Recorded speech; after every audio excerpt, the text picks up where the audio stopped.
Hi there, I'm Angela Brown, and this is Ask a House Cleaner. This is a show where you get to ask a house cleaning question, and I get to help you find an answer.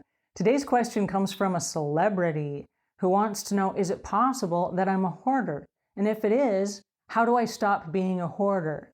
Then they go on to give a little bit more explanation and say that they have a custom closet that has 160 pair of designer shoes on display. And they explain that I have to have designer shoes and designer clothes in my business because every time I go out in public, people snap pictures, and those pictures go to social media.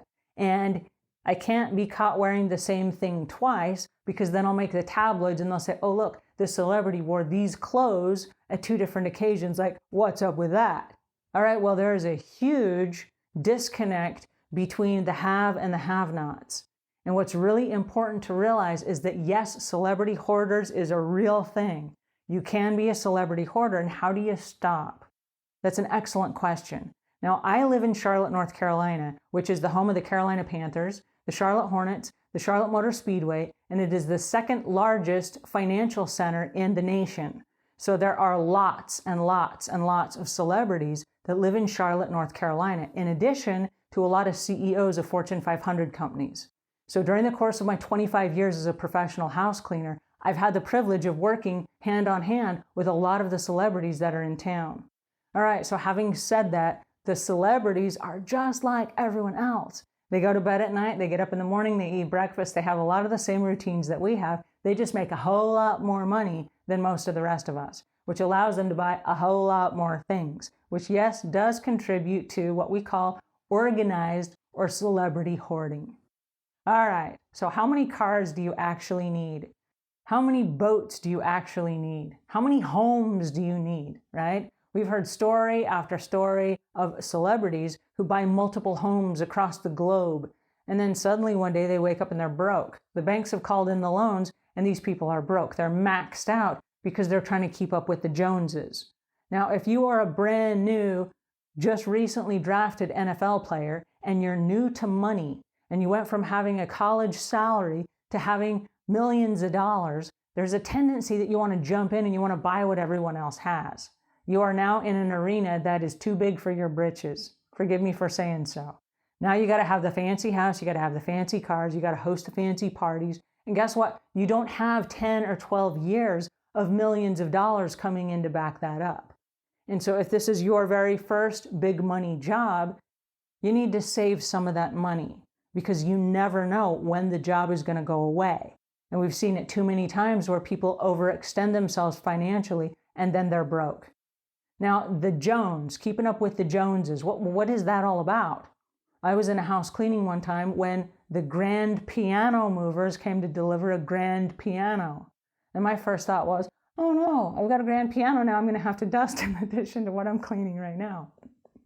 And I said, hey, I'm surprised. I didn't know anyone in the house plays the piano. And they said, oh, no one does, but they're having a party here in a couple of days and there's this empty spot on the floor and they wanted to fill it up. So they bought a grand piano. That's a colossal waste because no one in the house is going to use it and I got to dust it, right? That's buying unnecessary things to keep up with the Joneses. Who are you trying to impress and why? What happens if the Joneses call you and they say, hey, guess what? The game is over, you win. All right, so you're the one stuck with the most toys. And then what? All right, so having all this stuff is not necessary. And as far as having a different outfit every single day, I get that. I understand where that comes from, and that does go back to a marketing ploy. So instead of buying the high-end designer clothes, and I know sometimes you get them for free from designers in exchange for wearing them in public and being seen and giving credit where credit is due. I understand that as well. But there's also a website called renttherunway.com. And you can rent these designer clothes for $20 or $30 for the day. And they ship you 2 sizes. One is going to be the size that you said you are, and the other one is the size just above that, which you probably really are. Okay, so you're going to wear one of them hopefully fits. And then when you're done wearing it to that special occasion, you ship it back and they do all the dry cleaning for you. So now you're not paying the lavish prices for the designer clothing. You're not paying for the dry cleaning. You're not paying to house it, store it, any of those things. So it's a one-time wear. You're seen in the pictures, bam, you send it back and you've recycled it. It's a really earth-friendly way to have the very nice things without the costly price tags.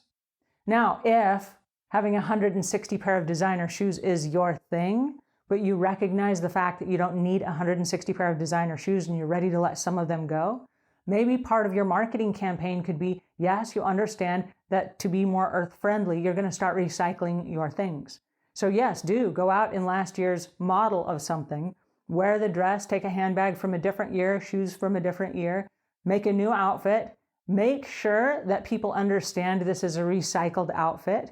Yes, use the photos to be seen as proudly wearing recycled clothing, and then donate those items to charities or fundraisers or whatever.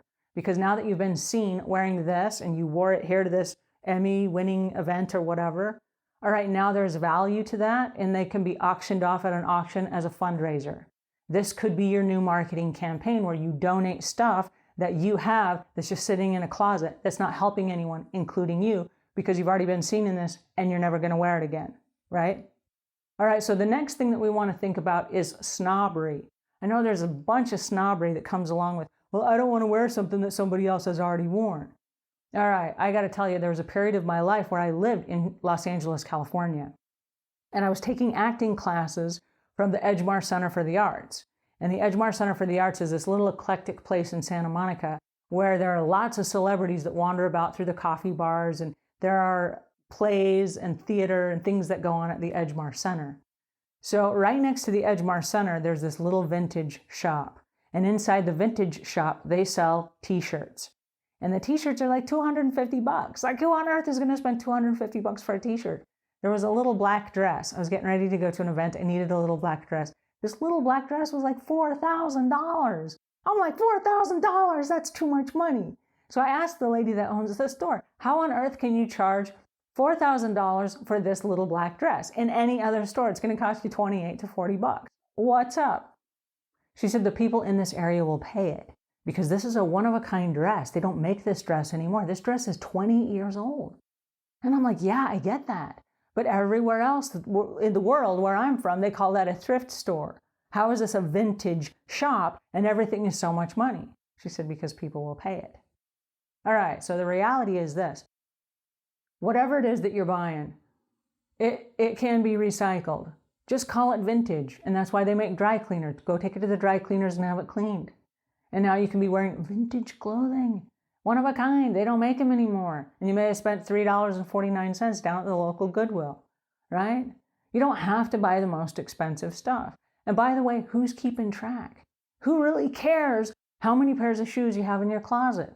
You had to have a custom closet made so that you could display all of your shoes. How many people actually go in your closet and look at your shoes? Not a lot of people, right? Except the house cleaner. And I tell you what, we've seen it. Okay, yay, woo, woohoo. You're rich, you're famous. We already knew that. We're not any more impressed than we were before. We're still impressed. Yay.